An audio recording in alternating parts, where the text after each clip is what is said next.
Puji nama Tuhan, Bapak Ibu Saudara sekalian, pagi hari ini patut kita bersyukur kepada Tuhan karena Dia memberikan hari yang baru, berkat yang baru, dan patut kita bersyukur kepadanya. Maka kita akan memuji Tuhan dan kita akan muliakan Dia dengan pujian, agung dan mulialah Tuhanku, sempurnalah perbuatan tanganmu. Nanti doa pembukaan saya akan serahkan kepada Bapak Rats.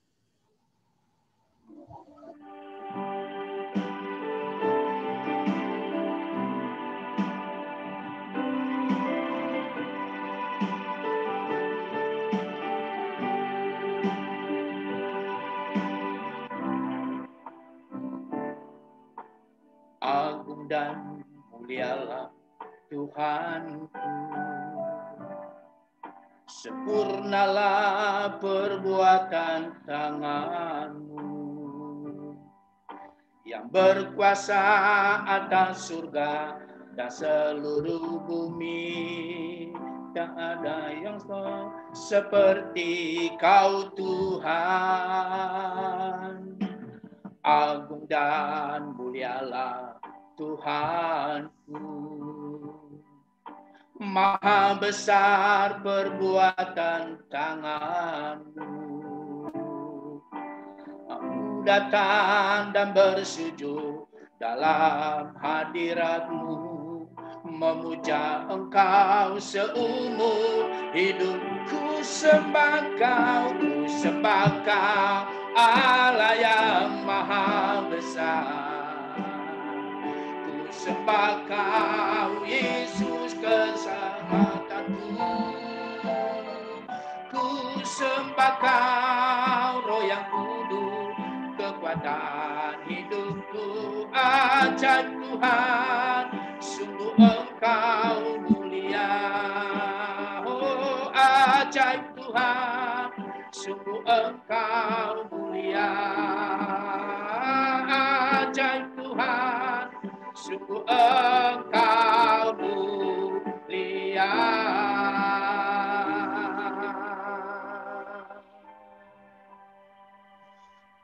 Mari kita satukan doa.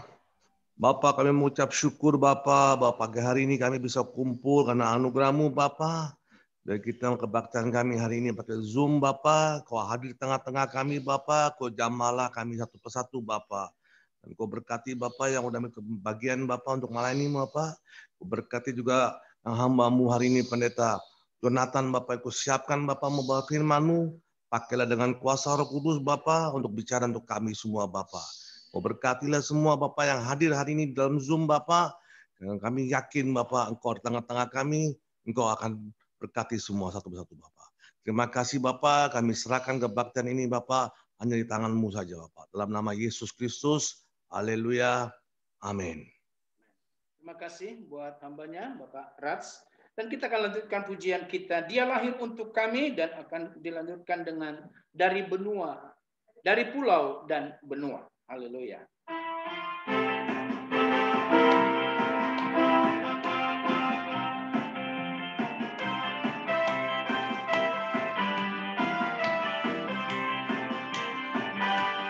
Dia lahir untuk kami, Dia mati untuk kami, Dia bangkit bagi kami semua.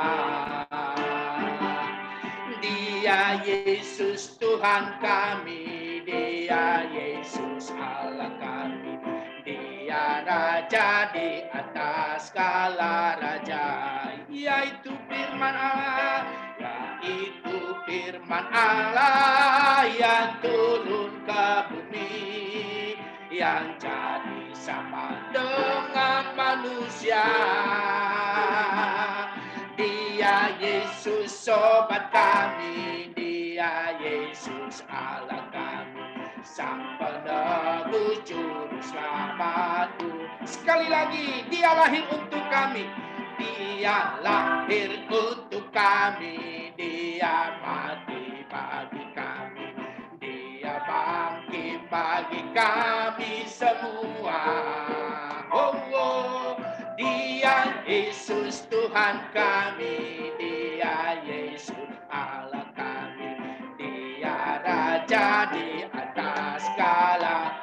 yaitu firman Allah, yaitu firman Allah yang turun ke bumi, yang jadi sama dengan manusia. Dia Yesus sobat kami, Dia Yesus Allah kami, Sang penebus juru selamat dunia. Dari pulau dan benua, haleluya. Di pulau dan benua terdengar selalu tuh lagu pujian semua bagi nama penebus.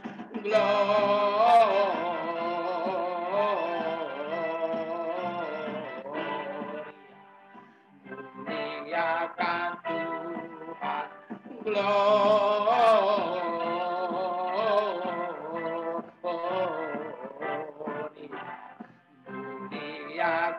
Tuhan. Sekali lagi, dari pulau dan benua terdengar selalu terus lagu pujian semua bagi nama penebus.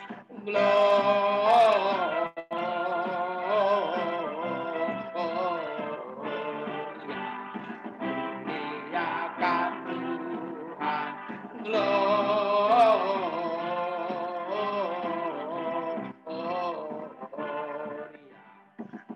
muliakan Tuhan,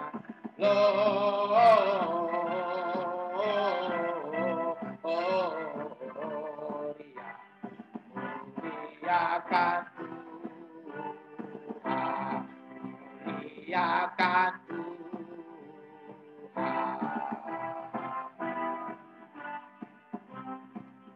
Kita akan dengarkan kesaksian violin dari saudara German.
Haleluya, terima kasih. Itulah pujian, biarlah kita boleh selalu menyenangkan hati Tuhan. Dan tibalah saatnya kita akan mendengarkan firman Tuhan pada hari ini. Biarlah kita menyanyikan suatu pujian, bagi Tuhan tidak ada yang mustahil. Biarlah hati kita siap untuk menerima kebenaran firman Tuhan. Haleluya.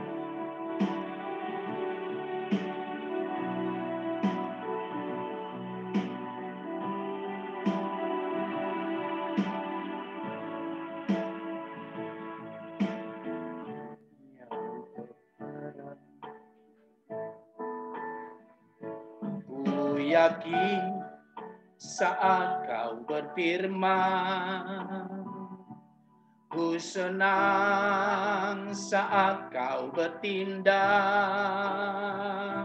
Hidupku hanya ditentukan oleh perkataanmu. Ku aman, aman karena kau menopang. Ku kuat karena kau menopang. Hidupku hanya ditentukan oleh kuasa-Mu.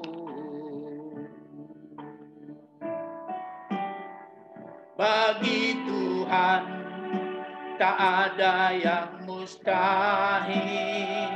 Bagi Tuhan tak ada yang tak mungkin.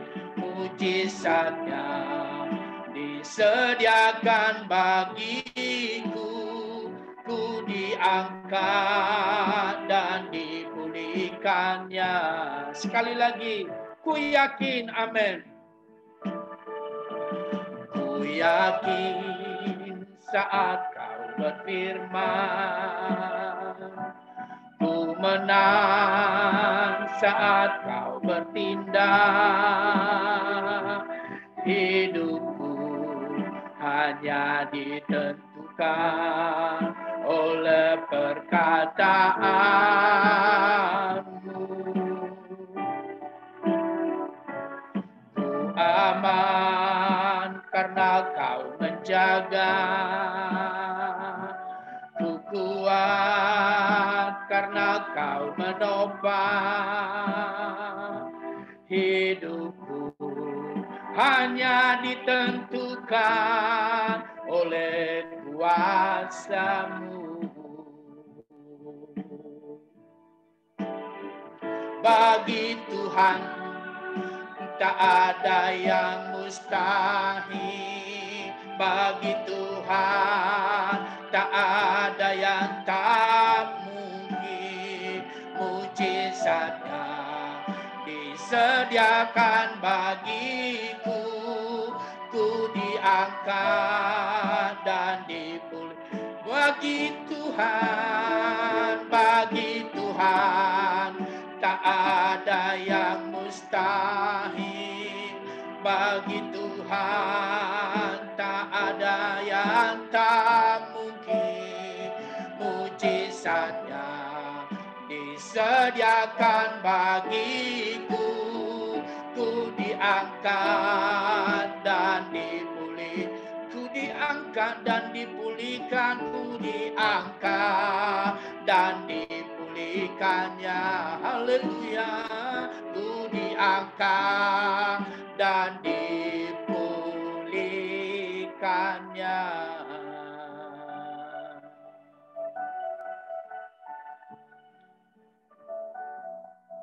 Hari ini adalah hari yang diberkati Tuhan bagi kami, di mana kami akan mengakhiri bulan Desember 2020 ini. Dan ini adalah minggu terakhir. Kami percaya Engkau sudah mempersiapkan hamba-Mu untuk menyampaikan firman Tuhan.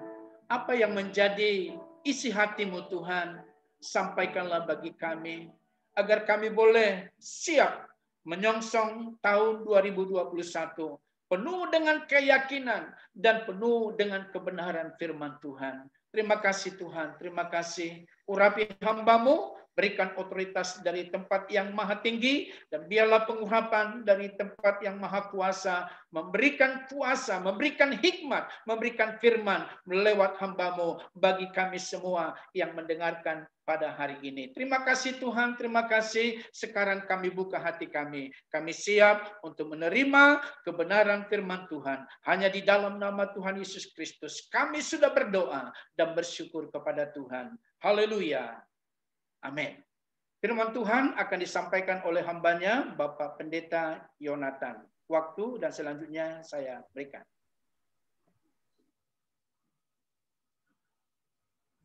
Baik, selamat pagi Bapak Ibu, saudara-saudara yang dikasihi Tuhan. Senang sekali saya berjumpa dengan saudara-saudara sekalian, jemaat AMS. Tentunya kembali saya ucapkan selamat Natal. Ini yang sudah kembali mempercayakan saya untuk boleh berbagi berkat firman Tuhan pada kesempatan pagi hari ini. Saya sudah siapkan satu bagian yang saya ingin tampilkan di sini.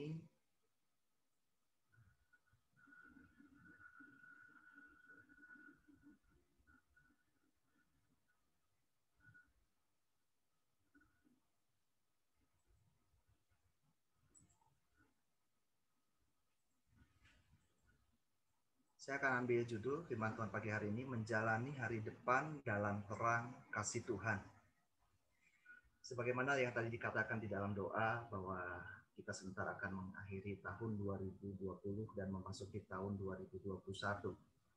Kita sudah melewati bulan demi bulan, minggu demi minggu, bahkan hari demi hari di tahun 2020 dan sebentar kita akan memasuki tahun 2021. Terlepas dari berbagai peristiwa yang tentunya banyak hal yang telah terjadi di tahun-tahun ini. Banyak peristiwa-peristiwa yang tidak terduga yang kita sempat alami di tahun-tahun ini. Tapi kita yakin di dalam terang kasih Tuhan, kita akan menatap hari esok, kita akan menatap tahun depan dengan penuh pengharapan. Puji Tuhan. Saya akan ambil ayat pokoknya di sini, saudara-saudara. Tanpa mengurangi rasa hormat, kalau boleh kita juga membacanya secara bersama-sama, sekalipun mungkin hanya suara saya yang terdengar. Di dalam Amsal 4 ayat yang ke-18, kita mau perkatakan firman Tuhan ini dengan iman. 2, 3. Tetapi jalan orang benar itu seperti cahaya fajar yang kian bertambah terang sampai rembang tengah hari. Puji Tuhan, firman Tuhan katakan bahwa jalan orang benar, kehidupan orang benar, apa yang akan dia jalani dikatakan seperti cahaya fajar yang mengalahkan kegelapan, seperti matahari yang bersinar mendatangkan pengharapan baru. Seperti matahari yang bersinar menandakan sebuah hari yang baru. Ada sebuah harapan-harapan yang tentunya muncul di benak kita di tahun 2021.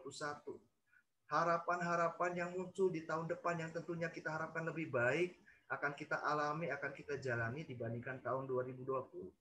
Bahkan dikatakan kehidupan yang akan dijalani orang benar itu bukan cuma sekedar seperti cahaya fajar, tetapi yang dikatakan bertambah terang sampai rembang tengah hari. Sebuah kemuliaan yang semakin nyata akan dialami oleh orang benar. Pengharapan yang bukan sekedar pengharapan, tetapi akan menjadi penggenapannya di dalam terang firman Tuhan. Sekalipun saudara-saudara kita juga memahami dalam situasi dunia saat ini, bagaimana konflik, peperangan yang terjadi, berbagai situasi-situasi yang terjadi, banyak orang-orang yang kehilangan pengharapan. Banyak orang-orang yang kemudian kehilangan kepercayaan kepada pemerintah, kehilangan kepercayaan kepada otoritas, kehilangan kepercayaan kepada satu sama lain. Karena begitu banyaknya kekecewaan yang dialami oleh manusia. Bahkan berikutnya lagi saudara-saudara kita melihat bagaimana situasi saat ini di tengah pandemi corona, COVID-19, yang memporak-porandakan banyak sendi-sendi kehidupan manusia. Banyak aspek kehidupan manusia yang digoncangkan. Orang-orang menjadi kalang kabut, bingung, khawatir, takut, tidak tahu lagi apa yang harus dilakukan. Para medis yang sudah banyak kelelahan menangani pasien-pasien yang mengalami penyakit ini. Bahkan juga krisis ekonomi yang sudah ada di ambang mata. Krisis ekonomi yang semakin banyak dikhawatirkan, ditakutkan oleh banyak negara. Tetapi kembali lagi kita mau yakini firman Tuhan tadi bilang, jalan orang benar seperti cahaya pagi hari yang semakin terang dan semakin terang. Di tengah kegelapan situasi dunia yang bergejolak, yakinlah kalau kita ada di dalam jalan terangnya Tuhan, kita tetap memiliki pengharapan yang baru di dalam Dia. Amin. Ratu Elizabeth yang kedua, dia pernah menyatakan dalam sebuah pidatonya sekitar setahun yang lalu dengan sebuah pernyataan yang dia kutip, Endus Horribilis. Dia menyatakan sebuah tahun yang sangat buruk atau tahun malapetaka. Bahkan tahun 2020 ini juga dikatakan demikian. Kenapa? Kalau tahun yang lalu dinyatakan demikian karena begitu banyak peristiwa-peristiwa yang terjadi dalam kehidupan Ratu Elizabeth. Dia mengalami banyak sekali goncangan dalam kehidupan keluarga istana. Suaminya yang mengalami kecelakaan, lalu beberapa anggota keluarga yang mengalami pernikahan yang kemudian bercerai dan sebagainya. Sehingga tidak heran kalau ratu ini bilang, ini adalah tahun yang sangat buruk, tahun yang penuh malapetaka. Dia pernah nyatakan ini pertama kali tahun 92, ketika mungkin saudara juga tahu peristiwanya, ketika Putri Diana dan Pangeran Charles kemudian mengalami kegoncangan dalam keluarga, dan juga peristiwa kematian yang juga terjadi kepada Putri Diana. Dan itu sempat dinyatakan oleh Ratu Elizabeth juga sebagai tahun yang sangat buruk, tahun yang penuh malapetaka. Dan saya tidak tahu juga, apakah ada di antara kita yang mungkin berkata tahun 2020 ini adalah tahun yang sangat buruk, tahun yang penuh dengan krisis, tahun yang penuh dengan malapetaka. Tetapi kita mau lihat, dari mana istilah ini muncul? Ternyata istilah ini muncul merupakan sebuah plesetan, sebuah kontradiktif dari sebuah pernyataan yang sebelumnya sudah disampaikan oleh John Dryden. Dia berkata, Annus Mirabilis. Dia berkata bahwa tahun penuh keajaiban, tahun penuh mujizat, tahun yang luar biasa. Ini dikenal dengan sebuah puisi yang sangat fenomenal yang ditulis sekitar tahun 1667. Kenapa sampai ada muncul pernyataan tahun yang penuh keajaiban, tahun yang luar biasa? Sekalipun tadi dikatakan Ratu Elizabeth kemudian memplesetkan tahun penuh keajaiban itu di tahun 2019, tahun 92, termasuk tahun 2020 ini dengan tahun penuh malapetaka. Nah, tahun penuh mujizat, tahun penuh keajaiban ini dilatar belakangi oleh peristiwa bagaimana pada waktu tahun 1666 terjadi kebakaran hebat di London. Yaitu sekitar tanggal 2 sampai 5 September tahun 1666. Saudara, waktu itu kebakaran terjadi pada waktu dini hari. Pada saat jam 2 dini hari, ketika orang-orang sedang terlelap tidur, dan itu memporak-porandakan dan bahkan menghancurkan banyak sekali bangunan di kota London. Disinyali dikatakan ada hampir mencapai 200.000 bangunan termasuk rumah tentunya yang sebagian besar hancur dibakar oleh api. Tetapi luar biasanya kenapa ini dikatakan tahun penuh keajaiban? Dari kebakaran hebat yang terjadi, saudara-saudara, yang sampai menghancurkan ratusan ribu bangunan rumah, ternyata hanya 6 orang yang menjadi korban meninggal. Dari catatan yang didapatkan dan statistik yang didapatkan, katanya hanya 6 orang yang meninggal. Makanya dikatakan ini tahun yang penuh keajaiban. Maksudnya sekalipun dalam situasi yang penuh malapetaka, dalam situasi yang penuh dengan kengerian, ternyata masih ada keajaiban, masih ada mujizat yang Tuhan nyatakan. Dan ini juga dilatar belakangi bagaimana waktu itu kebakaran hebat ini justru menjadi awal dari kebangunan, dari sebuah pembangunan yang lebih lagi drastis dialami oleh Inggris. Justru lewat kebakaran ini terjadi berikutnya sebuah lonjakan-lonjakan pembangunan, sebuah terobosan-terobosan pembangunan yang lebih maju. Jadi, saudara, tahun mujizat bukan berarti artinya hidup kita baik-baik saja. Justru dalam situasi kehidupan yang tidak baik, kita akan mengalami pertolongan Tuhan, mujizat Tuhan, sehingga kita bisa katakan, inilah adalah tahun mujizat buat saya. Ini adalah tahun yang luar biasa buat saya. Dan ini juga dilatar belakangi oleh peristiwa di tahun yang sama. Bagaimana waktu itu armada Inggris berhasil mengalahkan Belanda dalam 2 kali kemenangan telak. 2 kali kemenangan dialami oleh armada Inggris di tahun yang sama. Di tahun di mana London justru mengalami kebakaran hebat. Di tahun ketika mereka menghadapi ancaman dari Belanda, ternyata Inggris boleh mengalahkan Belanda sampai 2 kali kemenangan telak di tahun itu. Dan kembali lagi saudara, tahun penuh keajaiban, tahun yang penuh dengan hal yang luar biasa. Bukan berarti tidak ada peperangan, bukan berarti tidak ada malapetaka, bukan berarti tidak ada hal yang mengerikan, tetapi dalam semuanya itu kita percaya Tuhan sanggup menyatakan kasih dan kuasa-Nya. Tuhan sanggup meluputkan kita, Tuhan sanggup menolong kita, Tuhan sanggup menyatakan pembelaannya, Tuhan sanggup memberikan kemenangan demi kemenangan saat kita menghadapi peperangan dan peperangan. Nah, saudara yang dikasih Tuhan, saya akan ambil bagian yang tentunya sangat umum sekali, tetapi ini suatu hal yang luar biasa tentang kisah kehidupan Ayub.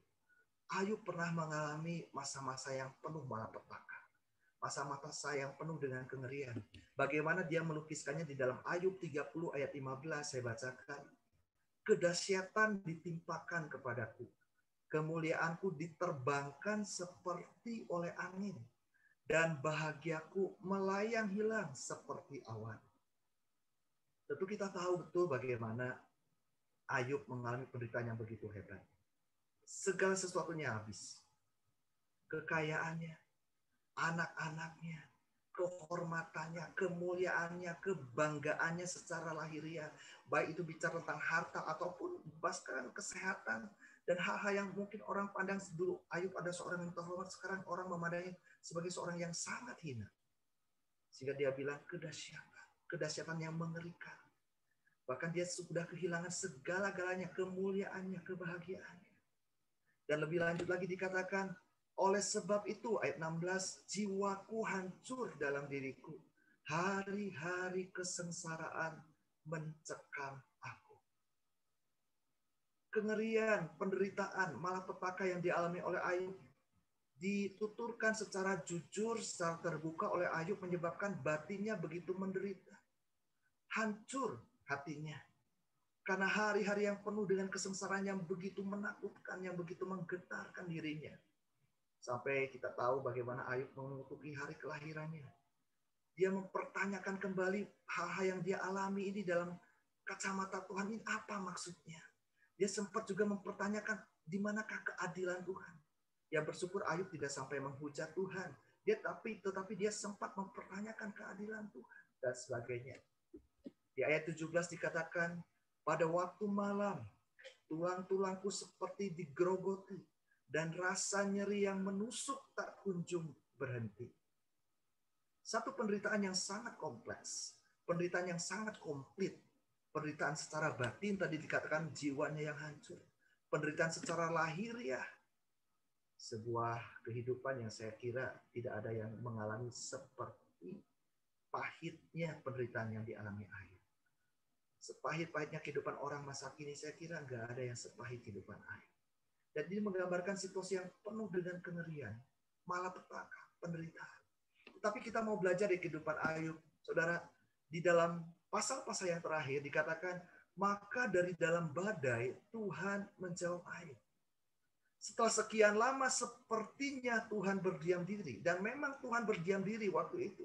Ketika Ayub berseru, Ayub berteriak, Tuhan berdiam diri. Tetapi sekalipun Tuhan berdiam diri dan seolah-olah dia tidak peduli, tetapi sesungguhnya Tuhan masih sangat peduli. Ketika kita merasa bahwa Tuhan sebenarnya tidak ada perhatiannya kepada kita, Tuhan tidak ada lagi kasih sayangnya kepada kita, percayalah Tuhan masih sangat mengasihi kita. Berdiam dirinya Tuhan tidak menunjukkan bahwa dia berhenti mengasihi kita. Berdiam dirinya Tuhan ketika kita berseru dan sebenarnya tidak ada jawaban, bukan berarti Tuhan tidak lagi mempedulikan kita. Tetapi ada hal yang indah di balik itu semua. Saat Tuhan berdiam diri, saat Tuhan mau memperhatikan sejauh mana, kita tetap bertekun di dalam kesalehan kita. Sebagaimana Ayub, dia tetap bertahan di dalam kesalehannya. Di dalam malapetaka, penderitaan yang dialaminya luar biasa. Dia tetap berkata, dia tetap hidup di dalam suatu kondisi hidup yang benar di hadapan Tuhan. Sekalipun kembali ada beberapa hal yang dia juga sempat ragukan. Ada saat situasi di mana dia juga mulai goyah.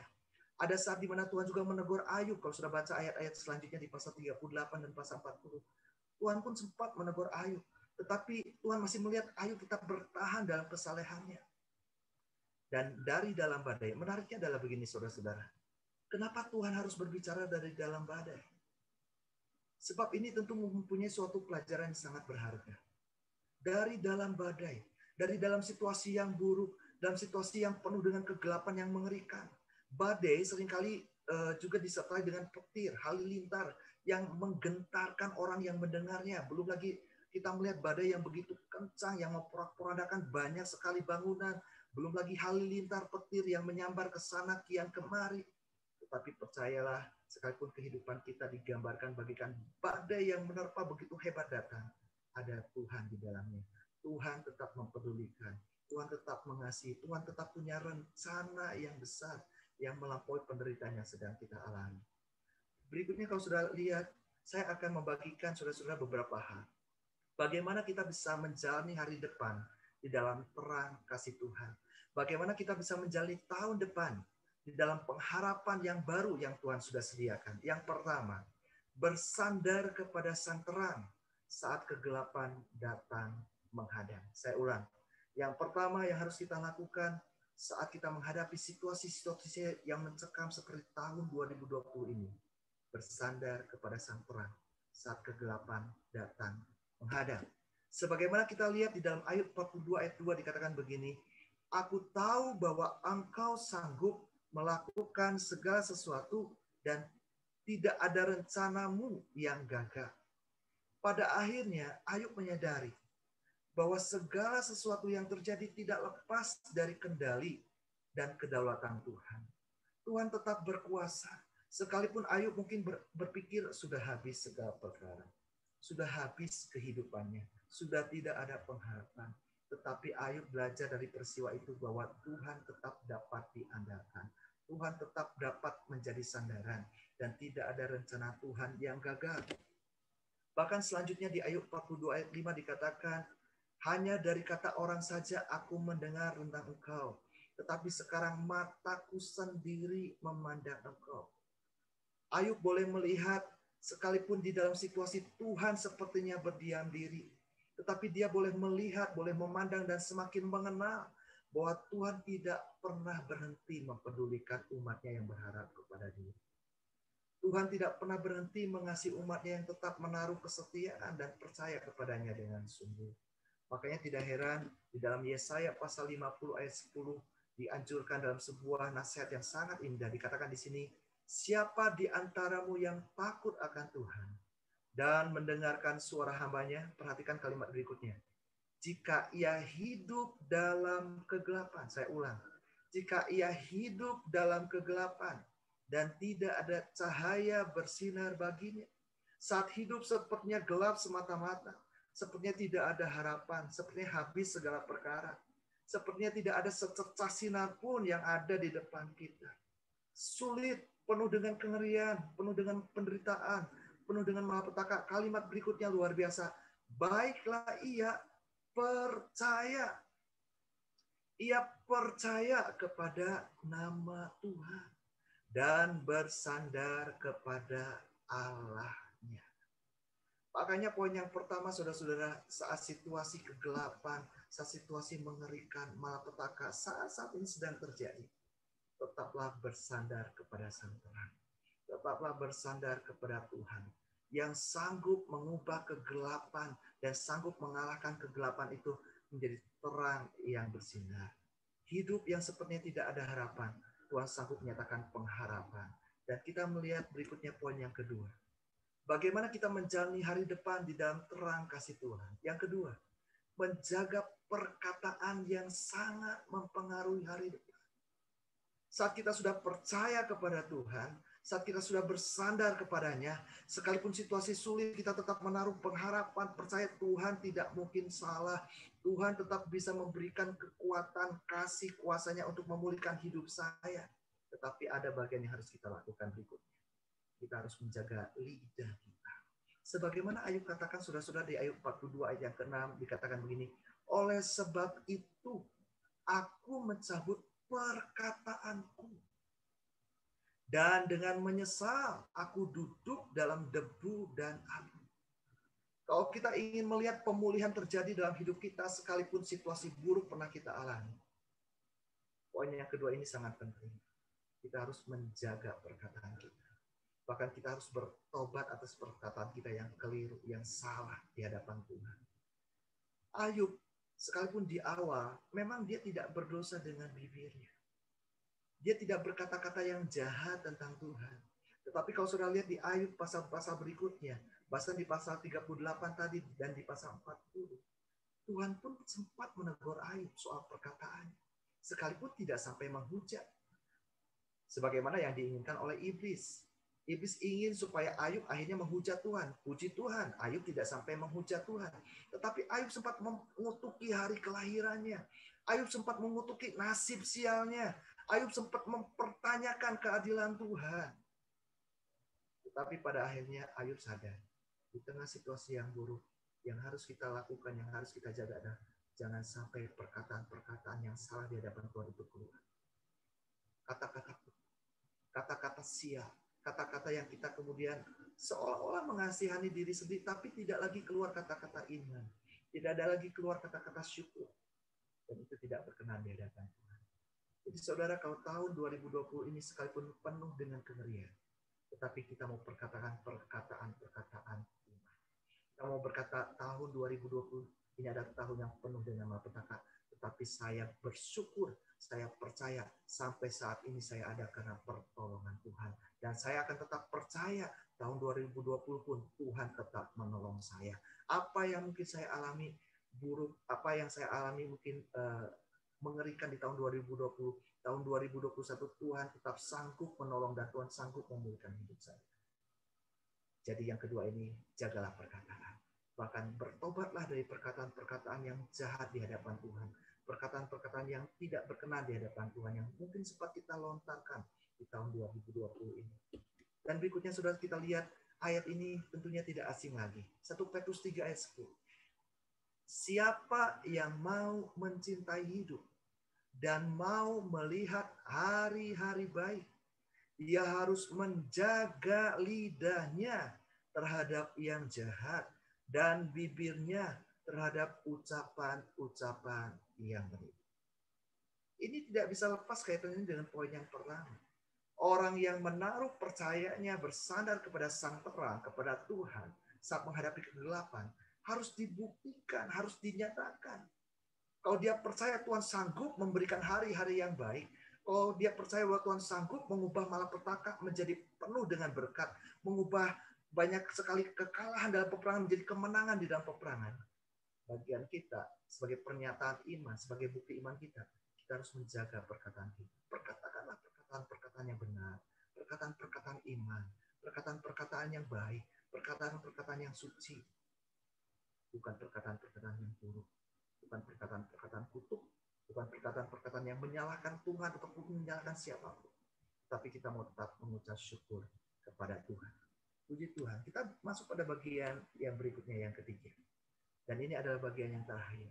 Bagaimana supaya kita bisa menjalani hari depan di dalam terang kasih Tuhan. Yang ketiga, hidup dalam kasih dan perdamaian dengan sesama.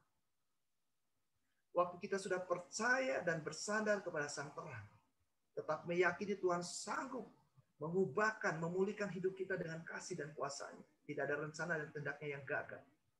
Dan kita tetap menjaga perkataan kita untuk mengeluarkan kata-kata berkat, kata-kata iman. Berikutnya, nyatakan itu juga di dalam perbuatan. Bukan cuma iman yang abstrak, yang tak terlihat. Bukan cuma soal perkataan yang baik dan benar, tapi juga nyata dalam perbuatan. Nyata dalam perbuatan ditunjukkan lewat hidup yang mengasihi. Hidup yang penuh dengan perdamaian. Dan kita akan melihat hari depan kita penuh dengan harapan. Waktu kita hidup dalam kasih dan perdamaian dengan sesama. Kita lihat dalam contoh Ayub ini. Di dalam Ayub 42 ayat yang 10 dikatakan demikian. Lalu Tuhan memulihkan keadaan Ayub. Setelah untuk sahabat-sahabatnya. So, lihat bahwa Tuhan tidak serta-merta langsung memulihkan keadaan Ayub.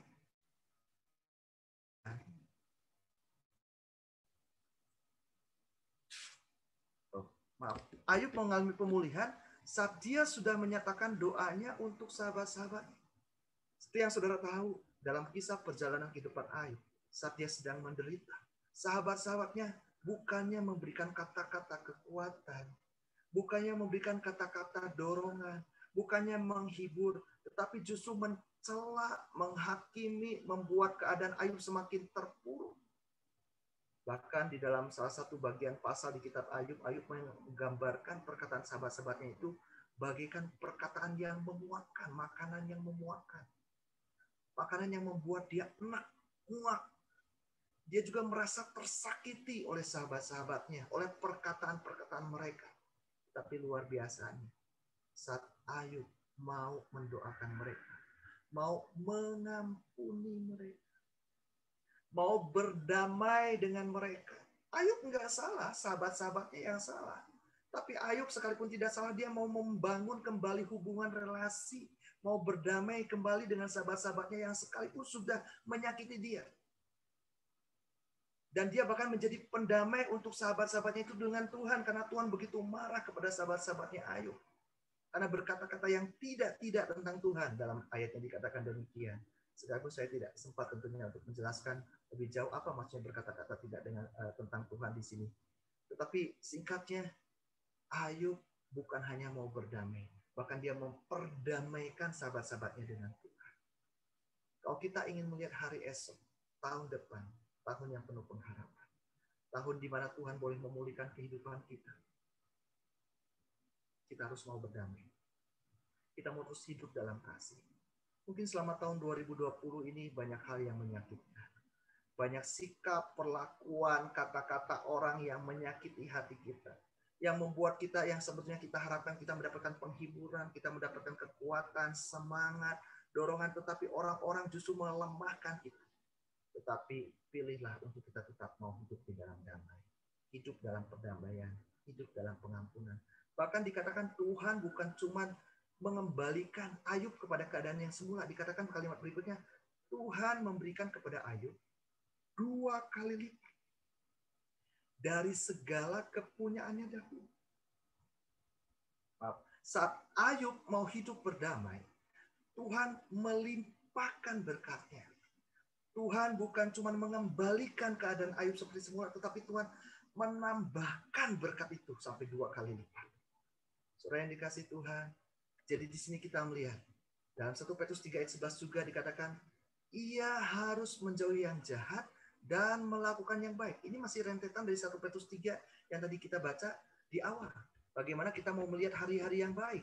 Dimulai ayat yang ke-9 saya ulang, dikatakan di bagian ayat-ayat yang tadi kita sudah baca juga. Ya, di ayat yang ke-10 maksud saya di sini kita lihat dimulai dengan perkataan.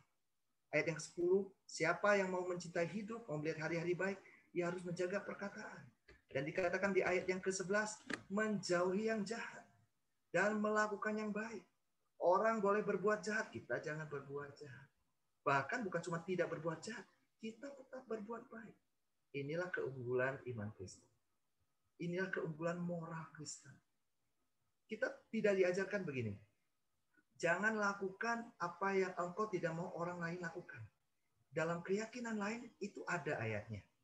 Tetapi sifatnya adalah pasif dan negatif. Jangan lakukan apa yang engkau tidak mau orang lain lakukan. Kalau engkau nggak mau dijahatin, kamu jangan berbuat jahat. Itu pengajaran umum dalam keyakinan lain begitu. Tetapi di dalam pengajaran Yesus, Yesus pernah berkata, apa yang engkau kehendaki orang lain perbuat bagimu, lakukan terlebih dahulu kepada mereka. Standar moralnya lebih tinggi. Makanya Mahatma Gandhi, seorang tokoh terkenal yang sangat dihormati, disegani oleh bangsa India, dia berkata dan dia sangat mengagumi Yesus sebagai guru yang agung, sebagai pribadi yang menerapkan sebuah standar moral yang sangat tinggi, melampaui guru-guru lainnya, melampaui tokoh-tokoh lainnya katanya. Dan dia melihat, dia memperbandingkan pengajaran Yesus memiliki nilai kualitas moral yang sangat tinggi. Bukan hanya kita tidak berbuat jahat kepada orang yang berbuat jahat, bukannya kita tidak melakukan pembalasan, tetapi justru kita melakukannya, membalasnya dengan hal-hal yang baik. Dan dikatakan ia harus mencari perdamaian dan berusaha mendapatkannya. Ini tidak lepas dari ayat yang ke-10 tadi. Barang siapa ingin melihat hari-hari yang baik dalam hidupnya, dia harus menjaga perkataan, tapi dia juga harus berjaga dalam perbuatan dan tetap hidup dalam perdamaian dengan orang lain. Jadi tahun 2020 sebelum kita akan masuki beberapa hari ke depan, mari kita mau berdamai. Berdamai dengan Tuhan.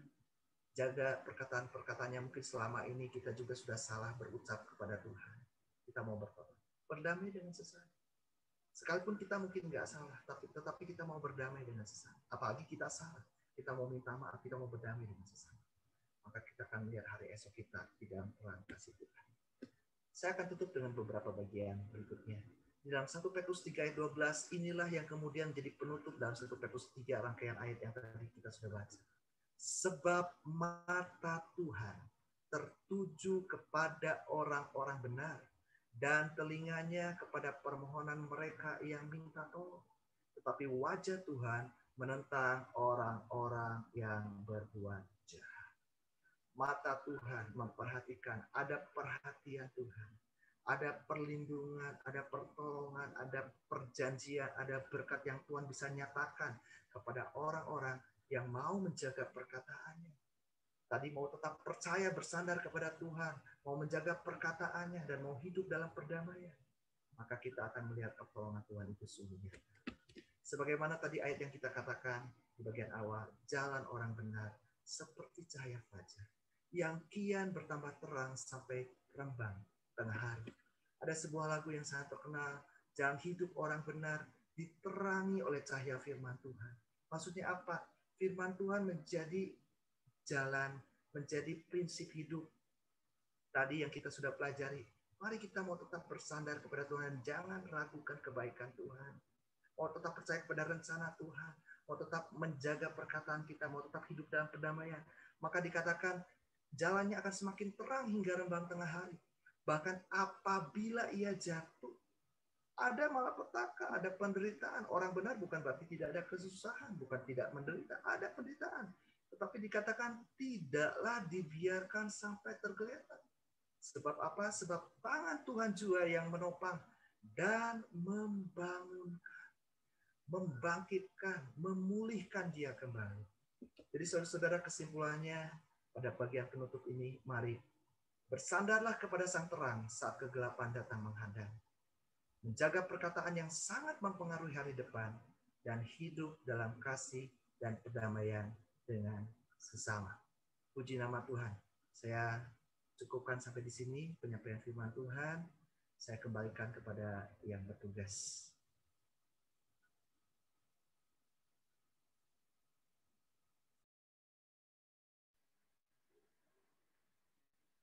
Puji nama Tuhan, kita sudah dengarkan firman Tuhan, karena itu mari kita berdoa.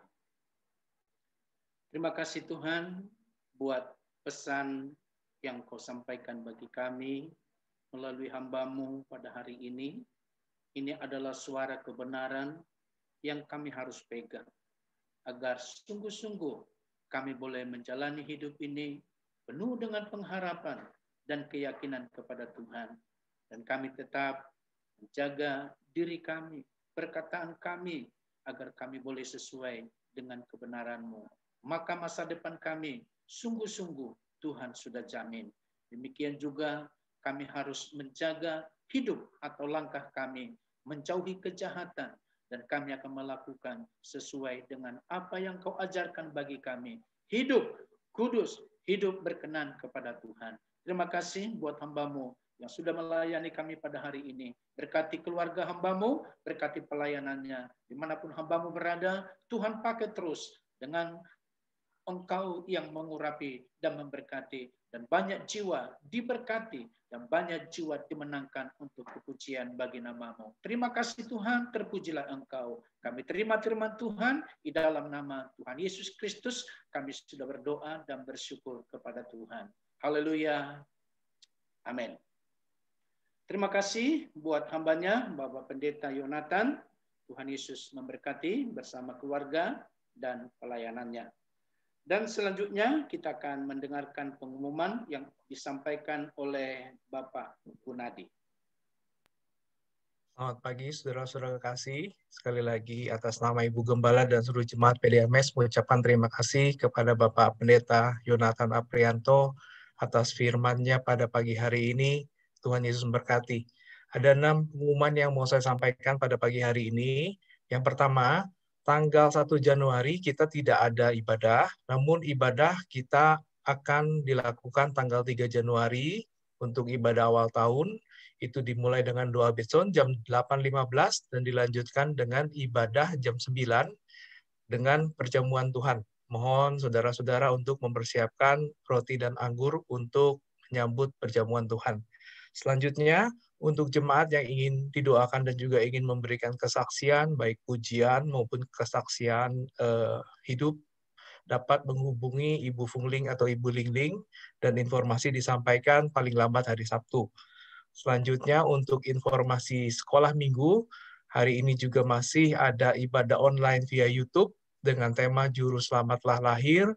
Untuk Bapak Ibu yang punya anak atau cucu yang masih usia sekolah minggu bisa mengikuti ibadah YouTube via online. Itu informasi linknya bisa menghubungi Ibu Hendy atau Ibu Sandy. Selanjutnya untuk dewasa muda dan juga untuk remaja, tanggal 2 Januari kita juga tetap akan ada ibadah tahun baru, yaitu hari Sabtu jam 7:30 malam. Itu dipimpin langsung oleh Bapak Pendeta Nemo Bahari. Untuk Bapak Ibu yang ada anak atau cucu yang usia remaja atau dewasa muda, bisa menghubungi Ibu Fungling atau Ibu Lingling untuk informasi undangan ibadah Zoom. Selanjutnya untuk jemaat dihimbau untuk melakukan doa dan juga berpuasa bagi bangsa dan negara Indonesia, dan juga untuk gereja di Indonesia, untuk pandemi COVID yang sampai saat ini masih terus merebak, dan juga untuk Sekolah Alkitab Cianjur, PDAMS, dan juga terakhir untuk Bapak Pendeta Hendrik Kawu, dan juga untuk istri yang memasuki masa pemulihan. Kita berdoa untuk bisa kembali berkumpul bersama dengan kita. Dan terakhir, untuk jemaat yang ingin memberikan persembahan atau kolekte atas ibadah setiap Zoom, itu bisa mentransfer langsung ke rekening Yayasan Kabar Baik Cianjur di nomor BCA yang tertera di screen saudara masing-masing. Sekian pengumuman, Tuhan Yesus memberkati. Ya, terima kasih Bapak Gunadi yang sudah menyampaikan pengumuman. Tuhan Yesus memberkati. Dan kita akan akhiri ibadah Zoom kita di pagi hari ini, dan kita akan nyanyikan pujian Besar Anugerah-Mu, rapnya saja, doa penutup dan doa berkat yang akan disampaikan oleh Ibu Gembala, Ibu Melani Awandato.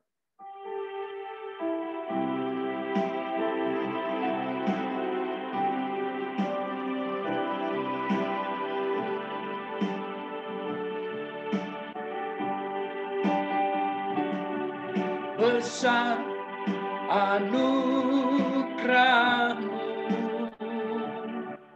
melimpah kasih-Mu, semakin hari semakin bertambah. Besar anugerah, sekali lagi besar, besar anugerah-Mu, melimpah kasih-Mu,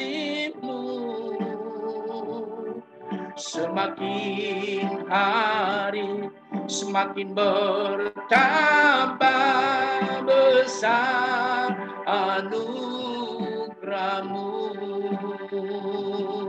semakin hari semakin bertambah.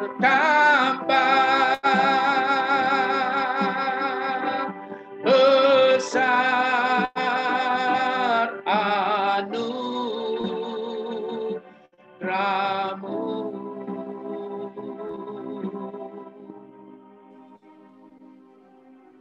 Terima kasih Tuhan Yesus, pada akhir dari ibadah Zoom kami Tuhan, kami mengucap syukur kepadamu, kepada Allah kami yang luar biasa, Tuhan yang di atas sekalian Tuhan, Raja di atas segala Raja, yang kami sembah, kami tinggikan. Engkau adalah yang luar biasa. Terima kasih Tuhan, terima kasih. Kalau kami sudah boleh memuji, membesarkan nama-Mu, kami sudah mendengar firman-Mu Tuhan, yang selalu mengajarkan kami untuk hal-hal yang lebih baik dan lebih baik lagi Tuhan. Meninggalkan perkara-perkara yang gelap, perkara-perkara yang jahat Tuhan, dan beralih kepada hal-hal yang terang, yaitu kebenaran-Mu, kebaikan-Mu. Tuhan, biarlah benar-benar kami boleh menjadi contoh dari Engkau. Sebagaimana Engkau sudah menyinari kami dengan terang-Mu, kami juga boleh menjadi terang bagi sesama kami.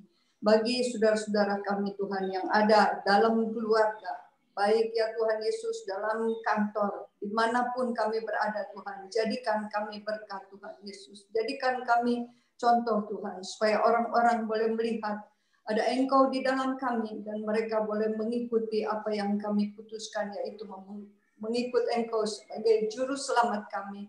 Terima kasih Bapa, terima kasih Yesus, Engkau memberkati semua saudara-saudara kami yang sudah ambil bagian ya Tuhan dalam pekerjaan-Mu pada Zoom pagi hari ini. Berkati mereka Tuhan Yesus dengan sukacita yang daripada-Mu selalu Tuhan Yesus. Terima kasih Tuhan. Kami tetap berdoa untuk saudara-saudara kami yang dalam keadaan sakit, Bapak Henry Kawu dan Ibu Nelce, juga mungkin ada saudara-saudara kami yang lain dalam pemulihan. Kami mengucap syukur Tuhan karena Engkau akan pulihkan mereka ya Tuhan dengan sempurna. Dan kembali mereka boleh bersama-sama dengan kami Tuhan. Meninggikan, memuliakan Engkau. Terima kasih Tuhan Yesus, terima kasih. Kami berdoa juga untuk saudara-saudara kami yang berulang tahun pada bulan Desember ini Tuhan. Engkau memberkati mereka sebagaimana Engkau sudah menolong mereka pada hari-hari yang lalu Tuhan. Engkau juga akan menolong mereka hari ini, besok, bahkan sampai selama-lamanya Tuhan. Engkau tetap memberkati mereka. Amat terlebih kesetiaan mereka kepadamu Tuhan akan lebih dan lebih lagi. Mereka akan lebih ya Tuhan Yesus melayani Engkau. Mereka akan lebih ya Tuhan mengucap syukur karena Engkau selalu mengadakan perbedaan di antara orang yang benar dan orang yang tidak benar. Terima kasih Bapa, terima kasih. Terima kasih Yesus, Engkau memberkati saudara-saudara kami dimanapun mereka berada ya Tuhan. Dimanapun di seluruh muka bumi ini Tuhan Yesus. Terima kasih Tuhan, terima kasih. Dan Engkau melengkapi kami dengan kesehatan ya Tuhan. Melengkapi kami ya Tuhan Yesus dengan kuasa Roh Kudus-Mu Tuhan. Sehingga kami boleh terhindar dari segala virus ya Tuhan. Dari segala hal-hal yang terjadi di dunia ini pada hari-hari ini. Terima kasih Tuhan. Kami tetap mempercayakan hidup kami ke dalam tangan-Mu Tuhan Yesus. Karena di dalam Engkau kami terlindungi, terjaga, dan aman. Terima kasih Bapa. Sebentar kami akan berpisah satu dengan yang lain. Tuhan Yesus, biarlah Engkau ada bersama dengan kami. Engkau memberkati kami Tuhan. Biarlah Roh Kudus-Mu Tuhan Yesus yang mempersatukan kami. Ya Tuhan senantiasa kasih sayang-Mu dari Tuhan Yesus Kristus dan anugerah berkat dari Allah Bapa yang selalu menyertai kami ya Tuhan mulai saat ini sampai Maranatha Engkau datang kembali. Di dalam nama Tuhan Yesus Kristus kami sudah berdoa dan mengucap syukur. Haleluya. Haleluya. Katakan semua. Amin.